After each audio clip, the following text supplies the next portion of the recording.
നമ്മുടെ ശരീരത്തിൻ്റെ രോഗപ്രതിരോധ ശേഷി കുറയുമ്പോൾ, അല്ലെങ്കിൽ ഓട്ടോ ഇമ്മ്യൂൺ ഡിസീസ് എന്ന് പറയും, രോഗപ്രതിരോധ ശേഷി തന്നെ രോഗത്തിന് കാരണമാകുന്ന ഒരു കാര്യമാണ്. നമ്മൾ കംപ്ലീറ്റ് ആയിട്ട് മാറ്റിയാൽ പോലും സീസണൽ വേരിയേഷൻസ് വീണ്ടും വരാറുണ്ട്.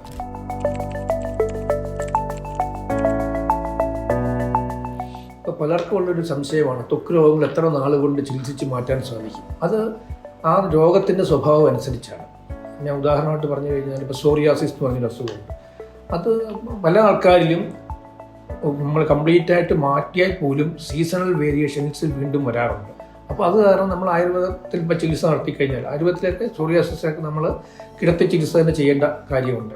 കിടന്നതിന് ശേഷം ചില പ്രത്യേക ഔഷധങ്ങൾ കൊടുത്ത് അദ്ദേഹത്തിൻ്റെ ശരീരം മുഴുവൻ വരുന്ന അസുഖമാണ് സ്കിൻ ഡിസീസ് എന്ന് പറയുന്നത്. നമ്മുടെ ശരീരത്തിൻ്റെ രോഗപ്രതിരോധ ശേഷി കുറയുമ്പോൾ, അല്ലെങ്കിൽ ഓട്ടോ ഇമ്മ്യൂൺ ഡിസീസ് എന്ന് പറയും, രോഗപ്രതിരോധ ശേഷി തന്നെ രോഗത്തിന് കാരണമാകുന്ന ഒരു കാര്യമാണ്. അപ്പോൾ അതിനെ കറക്റ്റ് ചെയ്യുക എന്ന് പറയുന്നത് കൂടി ഒരു ചികിത്സയുടെ ഭാഗമാണ്. വെറുതെ നമ്മളൊരു തൊലിപ്പുറത്തുണ്ടാകുന്ന അസുഖമായിട്ട് മാത്രം കണ്ടാൽ പോരാ. അപ്പോൾ അതിന് രോഗിയെ നമ്മൾ കിടത്തിയതിന് ശേഷം ചില മരുന്നുകളൊക്കെ കൊടുത്ത് രോഗിയെ പ്രിപ്പയർ ചെയ്ത് നമ്മൾ നാട്ടുഭാഷയിൽ പറഞ്ഞാൽ വയറിളക്കുക എന്ന് പറയും, വിരേചനം. ആ വിരേചനം ചെയ്തതിന് ശേഷമാണ് നമ്മൾ ശമിപ്പിക്കാൻ വേണ്ടിയുള്ള ഔഷധങ്ങൾ കൊടുക്കുന്നത്.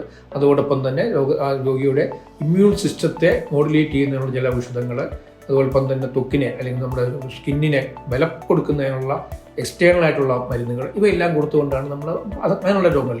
എന്നാൽ ചില രോഗങ്ങൾ നമ്മൾ ചിലപ്പം ഒരു ചെറിയ ചൊറിഞ്ഞു പൊട്ടി എന്തെങ്കിലും കാരണങ്ങൾ കൊണ്ട് അതിന് നമുക്ക് പുറമേ കൊണ്ട് തന്നെ മാറ്റാൻ സാധിക്കും.